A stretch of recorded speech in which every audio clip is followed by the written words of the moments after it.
Welcome to 77 news. మహానేత మాజీ ముఖ్యమంత్రి డాక్టర్ వైఎస్ రాజశేఖర రెడ్డి గారి జయంతి సందర్భంగా రాయలసీమ యూనివర్సిటీ దగ్గర ఉన్న అనాథ బాలబాలికల సమక్షంలో, అలాగే నంద్యాల చెక్ పోస్టు దగ్గర ఉన్న శ్రీ షిరిడి సాయి వృద్ధాశ్రమంలో కేక్ కట్ చేసి ఆయనకు ఘన నివాళులు అర్పించిన ఏఐసిసి సభ్యులు, కర్నూలు జిల్లా ఇన్ఛార్జ్, నంద్యాల మాజీ డీసీసీ అధ్యక్షులు, పాణ్యం నియోజకవర్గ కోఆర్డినేటర్ జంగిడి లక్ష్మీ నరసింహ యాదవ్ గారు. ఈ సందర్భంగా లక్ష్మీ నరసింహ యాదవ్ గారు బాలబాలికలకు మరియు వృద్ధులకు స్వీట్లు, పండ్లు పంపిణీ చేసి వారితో ఆప్యాయంగా గడిపారు. ఈ సందర్భంగా ఏఐసిసి నాయకులు లక్ష్మీ నరసింహ యాదవ్ గారు మాట్లాడుతూ, డాక్టర్ వైఎస్ రాజశేఖర రెడ్డి గారు ప్రజల సంక్షేమాన్ని తన పాలనను కేంద్ర బిందువుగా చేసుకున్న మహోన్నత నాయకుడని కొనియాడారు.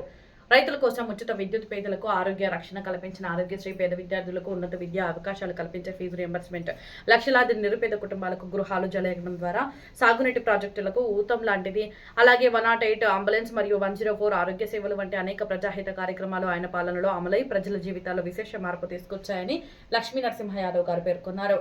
పేదల పట్ల ఆయన చూపిన ప్రేమ, సేవా దృక్పథం, సంక్షేమ పాలన నేటికి ప్రజల హృదయాలు చిరస్థాయిగా నిలిచాయని, ఆయన ఆశయాలను ప్రతి ఒక్కరు స్ఫూర్తిగా తీసుకుని సమాజ సేవలో ముందుకు సాగాలని ఏఐసిసి సభ్యులు లక్ష్మీ నరసింహ యాదవ్ గారు పిలుపునిచ్చారు.